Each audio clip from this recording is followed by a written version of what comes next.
साथियों सलाम, नमस्ते, सत श्री अकाल और जय भीम जोहार। आदिवासी समाज में जो उबाल है दोस्तों, जो दिखा ऐतिहासिक ढंग से खूंटी में, उसने चुनौती दे डाली थी। लेकिन उसका परिणाम अगर देखिएगा, उसका असर अगर देखिएगा दोस्तों, प्रभात तारा मैदान रांची में कुछ नहीं दिखा। शून्य कहूंगा, लड्डू कहूंगा, लड्डू। अगर नंबर देना होगा ना, परीक्षा में नंबर देते हैं ना बच्चों को, तो लड्डू दिया जाएगा जाने के, भीड़ ही नहीं। मैं बात वही कर रहा हूं दोस्तों कि कुर्मी समाज ने जो एसटी का दर्जा देने की मांग की, उसको लेकर जो आक्रोशित है आदिवासी समाज, बल्कि पूरा समाज नहीं कह लीजिए, कुछ संगठन है, बल्कि अलग अलग संगठन, अलग अलग दुकानें कह लीजिए। बुरा नहीं मानिएगा साथियों, हमारे कई मित्र हैं उसमें, पुराने मित्र हैं, पुराने साथी हैं, लेकिन जैसा दिख रहा है रंग ढंग, वो तो वही दिखता है। मैंने पिछला वीडियो भी बनाया था, जब एक मुद्दा है। अब देखिए ना, खूंटी में कैसे एकजुटता दिखाई। वो जमीनी है खूंटी, विद्रोह की धरती आबा की जमीन है।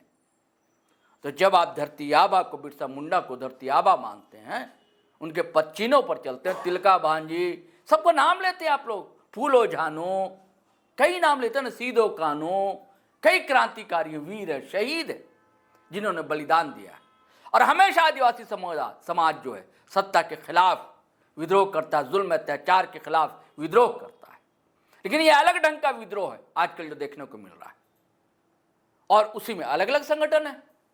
मैंने एक वीडियो बनाया था, आपने देखा था दोस्तों, कि केंद्रीय सरना समिति दो समिति हो गई है। एक कार्तिक उरांव वाली समिति, जिसके अध्यक्ष फूलचंद तिर्की, उनका वीडियो मैंने सुनवाया था कि कैसे अजय तिर्की वाली जो समिति है उसको कैसे कह रहे थे फर्जी है, और क्या क्या आरोप लगा रहे थे उन पर। कुछ दिन पहले ही फायर ब्रांड नेत्री हैं जो जेल कैंप में कभी थी, निशा भगत, वो जो फूलचंद तिर्की वाले केंद्रीय सरना समिति है, उनकी महिला मोर्चा के अध्यक्ष बनाई गई। और लेकिन ये क्या हुआ, उन्हीं की टीम के द्वारा ही ये आज कार्यक्रम था। कहां? प्रभात तारा मैदान में। अब भीड़ क्या जुटी वो देख रहे हैं ना, ये तस्वीरें देखिए, ये वीडियो देखिए, आप चुपचाप से खामोशी से देखिए दोस्तों ये वीडियो। कहीं भीड़ दिखलाई दे रही है आपको?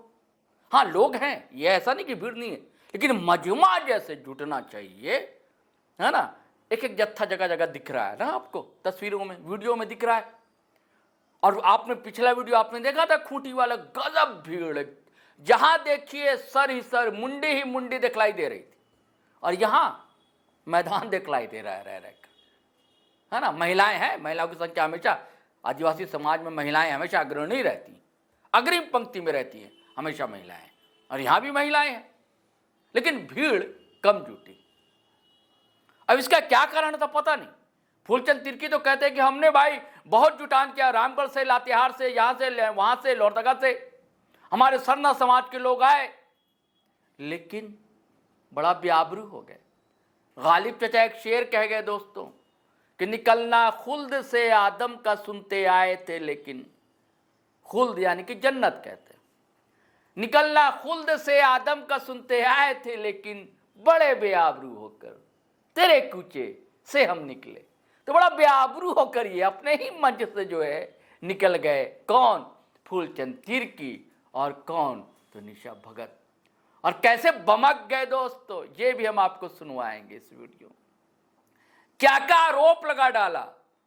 अब क्या करेंगे? कोई नई समिति बनाएंगे, कोई नया मोर्चा बनाएंगे, पता नहीं क्या कहानी है, क्या माजरा है दोस्तों। आपको बता दूं कि कई लोगों ने हालांकि सभा को संबोधित किया। एक मिनिस्टर रही हैं गीताश्री उरांव, एक मिनिस्टर रहे हैं देव कुमार धान, बुद्धिजीवी एक्टिविस्ट हैं लक्ष्मी नारायण मुंडा, और ये भी तो प्रमुख चेहरे थे ना आपके।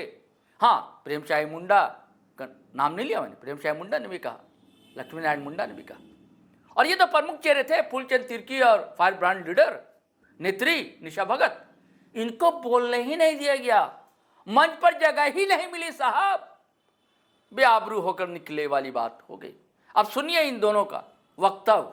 जब हम पत्रकारों ने पूछा उनसे सवाल, तो क्या कहा उन्होंने, ये साथियों आप सुनिए, फिर हम बात करते हैं। के द्वारा कुर्मी आंदोलन कितना बड़ा रूप दिया। हमारे लोग भी रामगढ़, हजारीबाग, बोकारो, धनबाद से आए, लेकिन ऐसे लोगों को भी बैठने का जगह नहीं मिला, और न हमको मिला जगह केंद्रीय अध्यक्ष होने के नाते। ना निशा जी को मिला, और यहाँ ईसाई लोग को जगह मिल रहा है और हिंदू लोग को जगह मिल रहा है, लेकिन सरना समाज क्यों जो चलाने वाले बाबा कार्तिक उरांव के मार्गदर्शन में जो पूरे आदिवासी समाज जो देख रहे हैं वो जागरूक हुआ है। आज उसी व्यक्ति को जगह नहीं मिला। जी तो कैसे लड़ाई कैसे होगी? आप लोग एक चीज के लिए लड़ाई कर रहे हैं, ऐसे में आप लोग में मतभेद हो जा रहा है तो कैसे लड़ेंगे? जब समाज में राजनीति घुसेगा, समाज के राजनीतिक चलाने वाले लोग जो समाज में भी रहेंगे और कांग्रेस में भी रहेंगे, बीजेपी में भी रहेंगे, जेपी में भी रहेंगे, ऐसे लोग समाज चलाएंगे तो निश्चित तौर से समाज और एकजुट नहीं होगा तो फाड़े पड़ेगा। क्या लगता है हुंकार रैली में जो सम्मान मिलना चाहिए था आप लोगों को नहीं मिला? बार के मिला, धक्का मार के निकाल दिया गया, हुंकार करके निकाल दिया गया। पूरा जो समाज जो है इनको समर्थन करेगा, लेकिन ये धर्मांतरित ईसाइयों का एक ऐसा जत्था है जो हमारे समाज को गुमराह कर रहा है। और घाटशिला चुनाव को देखते हुए आदिवासियों को शांत करने का और आदिवासियों को दिशाहीन करने का ये सबसे बड़ा मंच है। देखिए, ये क्रिश्चियंस लोग को सपोर्ट करने का एक मंच है। इससे पहले भी लातेहार में मुझे बोला गया इन लोगों के द्वारा कि ईसाई के बारे में बोलोगे तो नहीं बुलाया जाएगा, लेकिन मैं यहाँ पे आई थी समाज के बोलने पे। वहाँ लातेहार में मैंने हॉट टॉक किया, मुझे मारने की भी धमकी दी गई कि क्रिश्चियन समुदाय के बारे में बोलोगी तो तुमको कहीं जगह चढ़ने नहीं दिया जाएगा। और ये परिणाम मुझे देखने को मिल रहा है। ये प्रायोजित है, ये धर्मांतरित ईसाई जो कि अपने आप को आदिवासी का ठेकेदार समझते हैं। राजनीति करने वाले गीता श्री उरांव जी आदिवासियों की इतने ही आपको चिंता थी तो एक भाषा एकेडमी आपने क्यों नहीं बनाया जब शिक्षा मंत्री थी? मैंने इनका बहिष्कार किया था। इन लोगों ने रामगढ़ में देखा था कि गीता श्री उरांव जी को मैंने पूछा था। आप देख लीजिए, लक्ष्मी नारायण मुंडा जी जो अपने आदिवासी बेटियों को अनर्गल बात कहते हैं। तो साथियों, आपने बातचीत सुनी। क्या अब समाज में वो उबाल दिखलाई नहीं दे रहा है क्या? क्योंकि भीड़ करना, जुटना और आपस में ही निकल जाना तलवारों का, ये क्या कहानी कहता है? क्या कोई एक ताकत लग गई है क्या पीछे?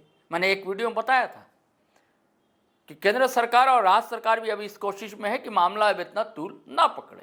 प्रयास चल रहे हैं, अलग अलग बैठकें भी चल रही हैं, बातचीत चल रही है, संवाद चल रहे हैं। तो ये क्या उसका नतीजा है क्या? भीड़ करना, जुटना और इन लोगों का मंच से बेआबरू होकर निकल जाना। चलिए साथियों, फिर हम नए वीडियो के साथ हाजिर रहेंगे, लेकिन आपसे गुजारिश है कि अगर आपने हमारा चैनल सब्सक्राइब नहीं किया तो कर लीजिए। अब वीडियो धड़ाधड़ फटाफट खटाखट शेयर कीजिए, लाइक कीजिए, कमेंट कीजिए। आज्ञा दीजिए, इजाजत दीजिए। जय हिंद, जय भारत।